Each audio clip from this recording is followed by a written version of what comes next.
ஓம் சுவாமியே சரணமையப்பா. சபரிமலை வாசனே சரணம். அன்னதான பிரபுவே சரணம். தெய்வகடாட்சம் நேயர்களுக்கு அன்பான இனிய வணக்கம். ஹரிவராசனம் என்கிற பாடலை யாரால் தான் மறக்க முடியும்? கேட்க கேட்க இனிமை தருகிற அற்புதமான ஐயப்பன் பாட்டு ஹரிவராசனம். இந்த ஹரிவராசனம் பாடலுக்கு இப்போது இந்த 2023 வருடம் என்பது 103 வயது என்று தான் சொல்ல வேண்டும். ஹரிவராசனம் பாடல் வந்து 103 ஆண்டுகள் ஆகிவிட்டன. ஐயப்ப சுவாமி என்றாலும், சபரிமலை என்றாலும், பந்தலராஜன் என்றாலும் நம் நினைவுக்கு வருவது ஹரிவராசனம். சபரிமலையில் ஐயப்ப சுவாமியை உறங்க வைப்பதற்காக ஹரிவராசனம் விஸ்வமோகனம் அப்படிங்கிற உறக்கப்பாட்டு, தூங்குவதற்கான பாட்டு இது என்பது நமக்கு தெரியும். அத்தாழ பூஜை அப்படிங்கிற அங்கே சொல்லப்படுகிற, கேரள மாநிலத்தில் சொல்லப்படுகிற அர்த்தஜாம பூஜை முடிஞ்ச பிறகு சபரிமலை திருத்தலத்தோட நடை சார்த்தும் பாடலாக இந்த ஹரிவராசனம் பாடல் தான் ஒலிக்கும். இந்த பாடலை இயற்றியவர் யார் தெரியுமா? கம்பங்குடி சுந்தரம் குலத்தையர் அப்படிங்கிறவர். திருநெல்வேலி மாவட்டம் கல்லிடைக்குறிச்சி அப்படிங்கிற ஒரு அற்புதமான கிராமத்தை பூர்வீகமாக கொண்ட கம்பங்குடி சுந்தரம் குலத்தையர் 1920 வருஷத்தில் இந்த பாடலை இயற்றினார். ஐயப்பனை உருகி உருகி பாடினார் அப்படின்னு சிலிர்ப்போட சொல்கிறாங்க ஐயப்ப குருசாமிமார்கள். முன்னொரு காலத்தில் வசதி வாய்ப்புகளெல்லாம் இல்லாத குடும்பம் தான். ஆனாலும் தன் வீட்டு பக்கம் யார் வந்தாலும் அவர்களை பசியார வைக்கிற குடும்பமாக அந்த கம்பங்குடி சுந்தரம் குலத்தையர் குடும்பத்தார் இருந்திருக்காங்க. அப்படி ஒரு வழக்கத்தை அந்த பரம்பரையாகவே அவங்க செஞ்சுட்டு வந்திருக்காங்க.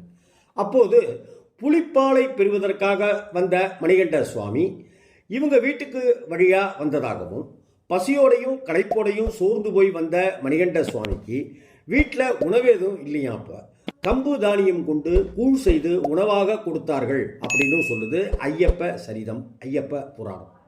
அப்போது அன்னைக்கு ராத்திரி மணிகண்ட சுவாமி இவங்க வீட்டில் தங்கினாரு அப்படின்னும் அந்த சரிதத்தில் குறிப்பிடப்பட்டிருக்கு. கம்பு கூழை குடிப்பதற்காக வழங்கியதால் இந்த குடும்பத்துக்கு கம்பங்குடி அப்படிங்கிற ஒரு பேர் வந்ததாக குலத்தையர் பரம்பரையினருக்கு இந்த கம்பங்குடி அப்படின்னு ஒரு பேர் அமைஞ்சதாகவும் சொல்லப்படுது. அந்த பரம்பரையிலிருந்து வந்தவர் தான் கம்பங்குடி சுந்தரம் குலத்தையர். ஆதிகாலம் தொட்டே ஐயப்பனை தரிசித்து அவரை வேண்டிக் கொள்வதே இந்த குடும்பத்தினுடைய வழக்கமாக, பரம்பரையினுடைய வழக்கமாக இருந்து வந்திருக்கிறது. வம்சமாக ஐயப்ப வழிபாடுங்கிறது இவர்களுடைய குடும்பத்தில் தொன்று தொட்டு நடந்துக்கிட்டே இருக்குது. அந்த பரம்பரையிலிருந்து, அந்த வம்சத்திலிருந்து வந்த சுந்தரம் குலத்தையர் தான் ஹரிவராசனம் அப்படிங்கிற பாடலை நமக்கு தந்தருளினார். இவர் ஹரிவராசனம் பாடலை ஐயப்ப சுவாமியை தரிசிக்கும் போது எழுதினார். ஒவ்வொரு வரிகள்லையும் ஐயப்ப சுவாமியே அருளியது போல இருந்ததாக அவர் சிலிர்ப்போட ஸ்லாகிச்சு சொல்லியிருக்கார்.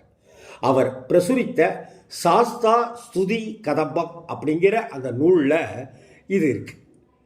ஹரிவராசனம்ங்கிற கீர்த்தனம் அதில் எழுதப்பட்டிருக்கு. இந்த நூலில் இன்னும் ஏராளமான கீர்த்தனைகள் இருக்குது. அப்படின்னாலும் கூட அதில் மிக மிக முக்கியமானதாக போற்றப்படுகிறது ஹரிவராசனம் பாடல்.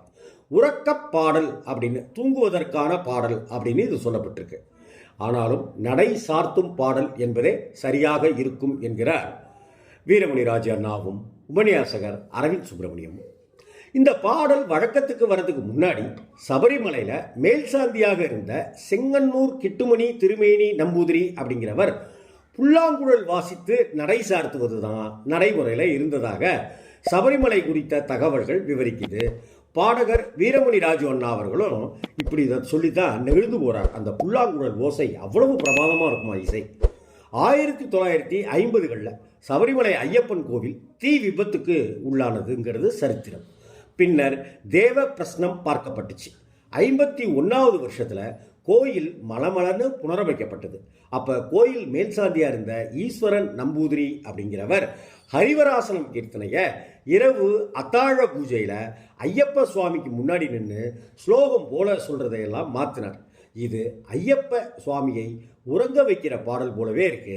அதனால் அர்த்தஜாம பூஜை முடிஞ்சதும் நட சாத்திர பாடலாக இந்த பாட்டு இருக்கட்டும் அப்படின்னு அந்த மேல்சாந்தியாக இருந்த ஈஸ்வரன் நம்பூதிரி அப்படிங்கிறவர் தான் மாற்றியமைச்சார் அப்படின்னு வீரமணி ராஜா அண்ணா சொல்கிறார். இதை நடைசார்த்தும் பாடல் என்று சொல்லி இன்றைக்கும் வணங்கி கொண்டிருக்கிறார்கள், பாடிக்கொண்டிருக்கிறார்கள் ஐயப்ப பக்தர்கள். அதற்கு அடுத்து பின்னணி பாடகர் ஜேசுதாஸோட காந்தர்வ குரல்ல ஹரிவராசனம் பாடல் ஒளிப்பதிவு செய்யப்பட்டு இசைக்கப்பட்டது.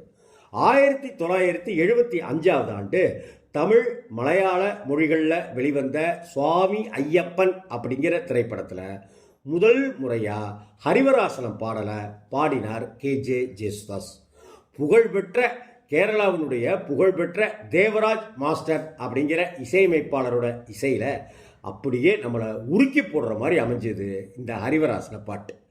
ஜேசுதாஸோட தேன் குரலில் கடந்த 48 வருடங்களாக மனதை அமைதிப்படுத்துது இந்த ஹரிவராசன பாட்டு.